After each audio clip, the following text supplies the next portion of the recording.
As far as the batting order goes, yes, KL moves up at the top of the order, and there are various options that the team management can utilize going into the next game. So obviously Vijay Shankar is going to be an option, and then there are a couple of others as well. See, I mean, the advantages of playing in various situations is that you understand the game a lot better.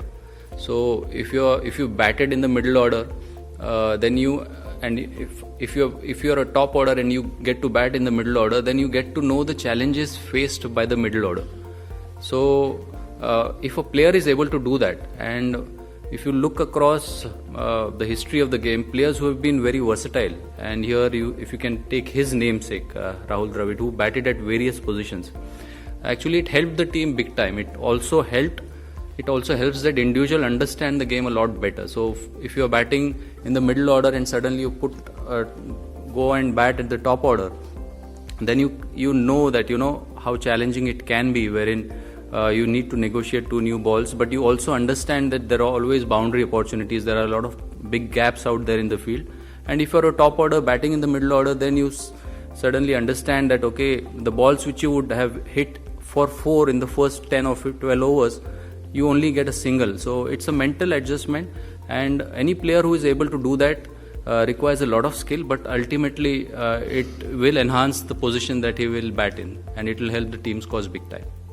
So the thing is that in around 10 or 12 days we'll be taking a call on the status of Shikhar, and till that point just to make sure that if and when the replacement is required, and I'm saying if and when, then it is always good to have the replacement player coming in and practicing with the team as a standby. Now generally when you come to England, you expect these things wherein you know that you are bound to get a few days wherein the weather is going to play spoil sport, but from our point of view, it's not only happened to us, and so far we've been lucky that we haven't had a game affected by the weather. So let's keep our fingers crossed. I mean, we've had a fair time to prepare ourselves, because we spent a lot of time before our first match, so that was an advantage. And even whatever opportunities that the players have got so far, everybody's got it to bat and bowl. So from our batting point of view, all the 6 batsmen except Kedar, who hasn't got a hit, but all the 6 batsmen have got a chance to go out there in the middle, and each of them have done really well in the roles or in the positions that they found themselves in. So we've already got our top 3 batting really well, and they've got runs under their belt. And then you've got Hardik and Mahi and even KL getting game time. So that augurs really well, and it isn't necessary that you come to the nets every day. At times, if you miss practice because of weather or something, that's still fine.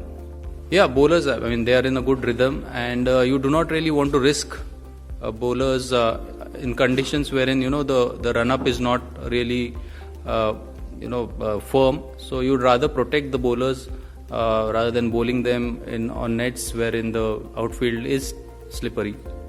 Yeah, it always is a factor here in this part of the world, wherein the overhead conditions do make a big difference. So the batsmen have to be a bit circumspect, and they have to make those adjustments so that if the overhead conditions are cloudy, the ball will tend to do something in the air or off the wicket.